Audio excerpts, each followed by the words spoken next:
settings. Today I'm going to show you how to create an online event. In other words, create your own lobby.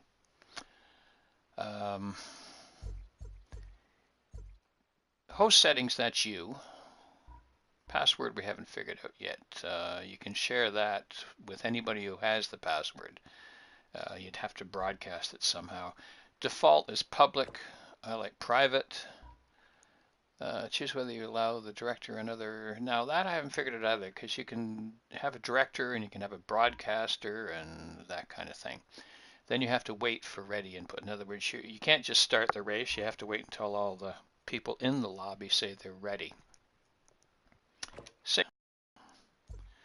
Realism settings. Auto engine. Now you can force interior view if you want to make it realistic. Force driving line off. Driving line honestly doesn't work anyway except for the host. That's a glitch in the game. So you'll have to wait. This is on the PS4, excuse me. This is on the PS4, so you'll have to wait until they solve that. It's beyond me that they wouldn't notice something as simple as that. But anyway, default setups, yes. Now the reason I chose yes on that is because if you choose no, the AI is very aggressive, very fast, and you know, if depending on the setting of the AI, it can be very difficult to win, and they're rougher too. So you can set that to yes or no. If you want a bunch of people and you're sharing tunes and stuff like that, leave it on no. But I like it on yes. You can force manual gears, force realistic driving aids. I allow anything you want in there because it's just the way we go. Collisions, yeah, it's better to have that. Damage on or off. Someday we'll run a race or a lobby with damage on, just for the heck of it. Mechanical failures, just like real cars, sure. Allow ghosted vehicles. This will allow cars to become ghosts and non-collidable. Is that a word? If they become stationary, if they drive in the wrong direction around the circuit, which you can do. Setting this option until no will keep collisions on and cars will not become ghosted. Well, that's fairly obvious. Force manual pit stops. It's up to you. Tire wear is off. Authentic. Accelerated. Let's say you're running a race at Daytona or the Texas Speedway, or Indy even, something like that. And you want to do, let's say you want to do 21, 22 laps. You accelerate the tire wear to force people to have pit stops. It makes it more fun. In normal racing, we leave that off. Now, in Project Cars 1, didn't matter where you had that set. The AI didn't wear out their tires, and you didn't wear out your tires. You could run on rims, and nothing would change. So hopefully that's changed here. Fuel depletion, again, yes or no. In other words, can you run out of gas? Nope. Force cooldown lap. No, this is new. Determine whether or not drivers will retain control of the car after crossing the start-finish line. Ah, like a real race. In other words, the victory lap. Okay, save that. I'll get to vehicles in a minute. Now, opponent settings.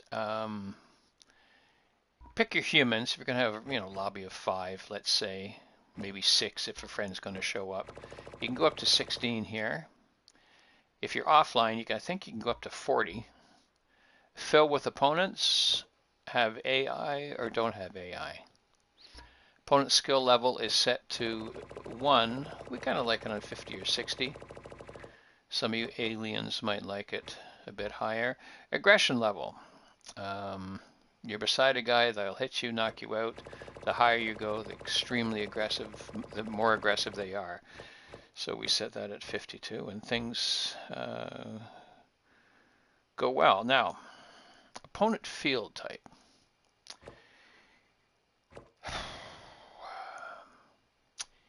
This is a concept that you don't have in any other game. Identical means they all drive the same kind of car as you, as the host. You drive a Bentley GT3, they drive a Bentley GT3. Same class, you drive a Bentley, they drive a Cadillac or Corvette or a think there's an Acura, there's Mercedes, all of those. If you want to run a longer race, like a 24-hour race or an endurance race, you'll know that all those races have different classes. All different. Some are road classes, some are racing classes. Most are racing classes anyway. So you can choose which classes you want. This is fun because in a lobby, because if you have 4 people and you have 4 classes, each one chooses a different class. Each one theoretically would win its class. There'd be an overall winner, then there'd be a class winner. So we were doing that yesterday. It was a lot of fun. This is how you choose your classes. You have to know what they are, obviously. If you go down to GRA, I should be able to deselect that, yes. There has to be one selected. And what's the other one? Whatever this is. And I cannot deselect that because there has to be one chosen. And even though it says clear all, you can't clear all. Okay? So then it goes back and we didn't do anything. We're going to run it, yeah, let's run it this way. Now you can set this up beforehand. Obviously, let's add another class, GRC. Why can't we add GRC? Oh, select. I have to go select. All right, now I'll back out, and theoretically there'll be 4 there. Play around with that. You'll work it out. I don't know what I did. Let's just go. Oh, save. That's what you have to do. You have to save it. X is save, back out doesn't save. All right, let's save that. Rules and regulations. Penalties on, penalties off. If we have them off just for the heck of it. Track limit, off or on. Time penalty, up to 25 seconds. No, up to 30 seconds. Drive-through penalties on or off. Pit exit penalty, on or off. Competitive racing license. This option allows you to determine whether sessions and races will count towards players' online reputation. If you're going to run a crash and bash, you want this off. And I think everybody in my group is U1500. So if we put that on, minimum is U100. Now, if you remember Grid Autosport, you could run events with this on or off, and you'd have that little flag above your car. If you were a reckless driver, it was like red or orange or something. If you were a clean driver, it was white. You can run an event with people you don't know, and then you can set the minimum license required. So if you're up around whatever a top level is, you can set that so only people with that license or more can join you. We leave it off because we know the people that we're racing with. Session settings. You can run a practice. Let's say it's on, and this is the particular session that you want to run. So it's 10 minutes. Start time. Now, if you leave it at the default, you're starting at midnight, which you don't want to do. So you can set that to say 9 o'clock in the morning, 3 o'clock in the afternoon, whatever you want. That's 1 o'clock. Time progression off, weather slots. You can fill in weather. You can make it snowy if you want. It doesn't really matter. Blizzard is ridiculous. It looks stupid, so may as well just leave it off. Save that. Qualifying, same thing, on. Then you set your time you want to start, or the length of time. Now you have to gauge this by the track. You have to have 2 laps, right? The first lap doesn't count, the second lap counts. So if you want to have 2 or 3 laps, you can set that up to, half an hour if you want to. Make it realistic. Save there. Session start time again. You don't want it starting at midnight. Time progression exactly the same. And that's how you set the session, because you have practice and then you have qualifying the race itself. That's for the two. This is for the race settings. You can have it in laps or time. Laps, okay, I don't know how many laps you can go up to. I guess you can go up to 100 laps. Default date, that's today. Now in Project Cars 1, you could set that to a custom date. If you know the weather that day in history, it will match it. Spring, summer, fall, or winter, whatever you want there. Weather slots change. You can save a weather slot if you happen upon a nice one. We had medium cloud. Weather progression is off. In other words, it could start snowing, it could clear.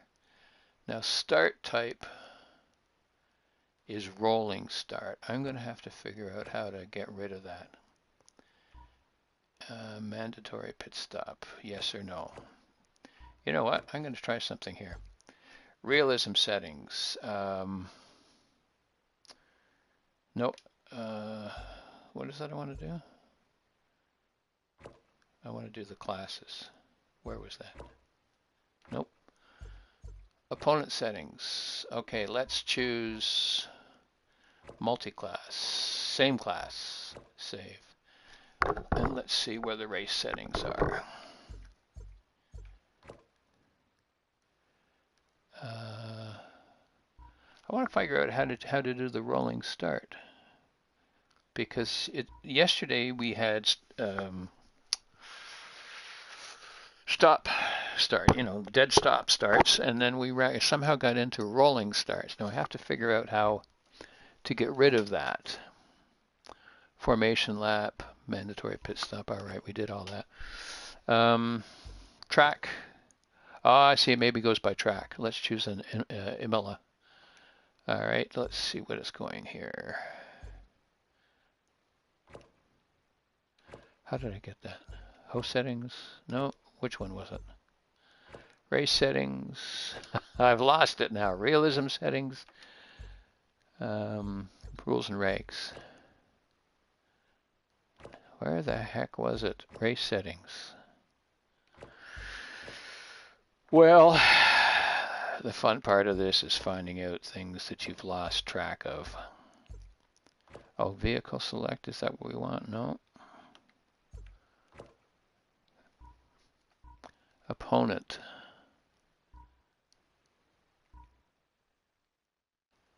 I see. So Imola can only be same class.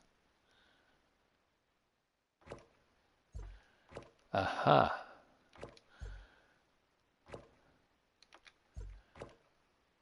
And this is still, now you can change it to rolling start. To regular start. That's how it was. Depending on the track, you can have a rolling start or a standing start. So if you save this as what you want, and you start your lobby, theoretically it's going to be standing start for wherever you go, no matter which track you choose. If you go into Indy, for instance, the whole session will be rolling starts. Does that make sense? It should. All right. This is the cars. R2 sorts them by class, or all the cars in that particular setup. Now, I think this will change once we go online. The reason is because we've set 4 classes. I'll show you how this goes. I'll start the session and then I'll arrange it. Okay, so it's pretty quick loading. Now, if we go into car, there's fewer cars. This only shows the, oh no. Okay, no, I didn't. All right, we didn't set classes, that's why. This is every car in the whole damn game. That's not what I wanted to show you. But anyway, let's say you had a multi-class race at one of the courses. F2 is going to group them by class. So in this section here will be that class, obviously. Formula A, let's pick one. There's a whole bunch of cars. And you can choose any one of those cars, and that will be your class. Now let's say you choose this one. Back. No. Sorry. Made a mistake. Shit. All right. This is a glitch. I wish they had it. In any other part of the game, you can press 0 and it will say, are you sure you want to press 0 or whatever that is, the round, the back out button? If you're online and you press it, you're out of the lobby. I really wish they would fix that. Yesterday we had people backing out accidentally. We had to re-invite them. It is a pain in the butt. That's it for me today. More fun, more videos, and all that kind of stuff later on. Make sure you join the forum, GTWorld.ca, and we'll see you online. It's a good forum. Lots of information. Hope you enjoy it. Bye-bye.